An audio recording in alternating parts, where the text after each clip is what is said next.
com. Our guest is McKay Coppins. McKay writes for the BuzzFeed. He used to write for the Daily Beast and for Newsweek, and has moved over to the future of journalism, it seems to me, these kinds of social journalism. And last week, after the primary on last Tuesday in Illinois, McKay wrote an article suggesting that evangelicals wouldn't vote for Mitt Romney in that election. And there's McKay, I want to ask you about this little segment of your article.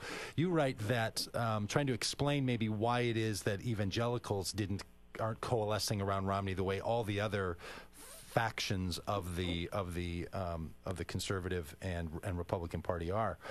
You write, if you view Mormonism as a cult, an affront to Christianity, or even as a bizarre belief system that forces its adherents to wear strange underwear, then those views will shape the way you perceive Romney, regardless of whether you live in a red state or a blue state. And you've tried to raise, look, there is just, we all make decisions for lots of reasons. And if people have this view of Mormonism, which I'll tell you, I know that a lot of evangelical churches still communicate Mormonism to their evangelical adherents as being something bizarre, or as a big religious evangelical leader said, it's a cult and it's not Christian and so on, that really gets in the way. What do you think, in your take, in your opinion, do you think evangelicals will eventually say, well, it's better than Obama, or do you think it'll be something more like 2008, where a number of evangelicals still felt that the choice between Obama and John McCain fit their overall perspective better to vote for Obama? Yeah, I mean, that is the big question. That really could end up making the difference between whether Mitt Romney, who at this point looks like he'll probably be the nominee, can become president or not. It really could come down to the evangelical vote and whether they're willing to put aside suspicions of Mormonism.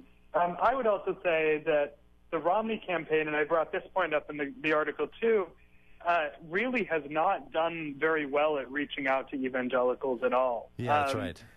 There's a lot of anxiety about Mormonism, as you mentioned.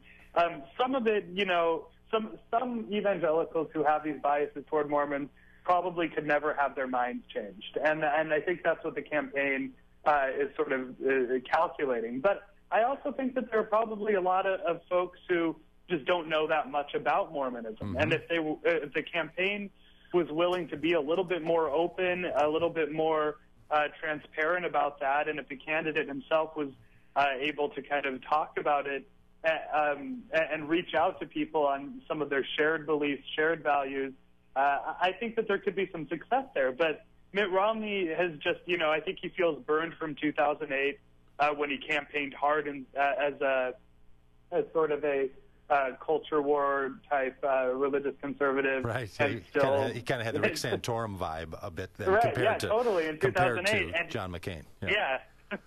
And he still couldn't convince evangelicals for the most part to come over. I think he felt kind of burned and decided, you know what, we're just not even going to try.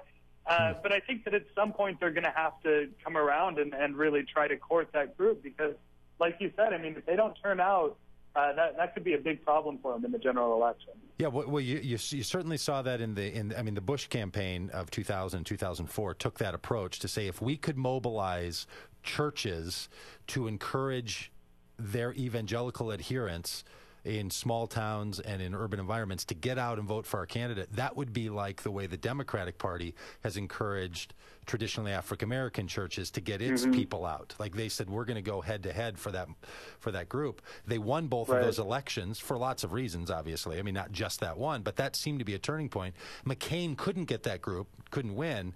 It does seem curious that there isn't more work being done, or that you're not hearing about it, or I'm not hearing about it, even that they're laying the groundwork. And maybe they're doing this, what was sort of this turned out to be unfortunate statement from a campaign aide about the Etch-a-Sketch approach of like, look, I mean, who are these guys, right? This is the real deal. Who talks like this? But that you're going to reset when it comes to the general election. But it seems to me if they wait until August at the campaign, there's no way you're going to start convincing the grassroots evangelical movement to get behind Romney if you have to wait that long. It doesn't seem like they're going to do it, and that seems curious to me.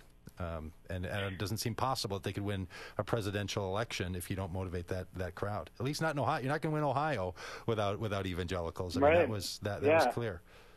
So how about some stories from the trail? Tell us what it's like. Like these guys, do you all stay at like Holiday Inn, Express, and do you all eat your waffles in the lobby together? How does it work when you're traveling with a presidential primary nominee? Yeah, I mean it's a completely bizarre experience. You're on the bus. I mean. I try to get back home every once in a while. I have a wife that I like to see sometimes. Right. But you travel from state to state. You're on the bus sometimes for up to 8 or 9 hours a day, going from one campaign event to the next. It's interesting because you find, especially in Mitt Romney's case, his message is very strict, very disciplined. I hesitate to use the word, but pretty scripted. And he'll give the same speech, 3 or 4 times a day, almost word for word.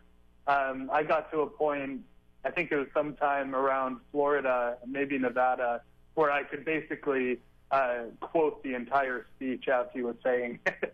So you're not getting a lot of private time or a lot of Romney sitting in the back of the press bus, just sort of fielding questions and chit chatting. Unfortunately, no. I mean that was something that John McCain was famous for. Being very open with the press. He would come on the bus a lot. Mitt Romney is actually famous for just the opposite. He'll go sometimes, weeks at a time without taking questions from reporters. And it's pretty frustrating, to say the least, for the reporters whose news organizations are paying however many thousands of dollars to send them, around traveling with the candidate. Well, I was going to ask that, like when you come rolling into a town where you're traveling with the campaign, do you know ahead of time where you're going, and do you have a hotel already reserved, or do you guys all hit the ground and somebody's done that? Who handles all those logistics? They usually give us.